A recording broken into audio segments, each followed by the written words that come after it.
जय श्रीराम भावानं मलाही कॉलेजमध्ये घेऊन आली बघा प्रेम्याने विषल्या आणि म्हणाली चल जरा जाऊन यायचं आहे म्हणून कपडे होते बदलून प्रेम्यांच्या घराकडे गेलो बघा ही प्रेम्यांची टपी.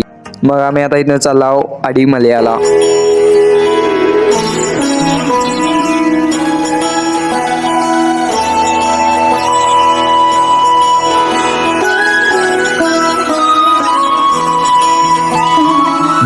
जय हो शंकरा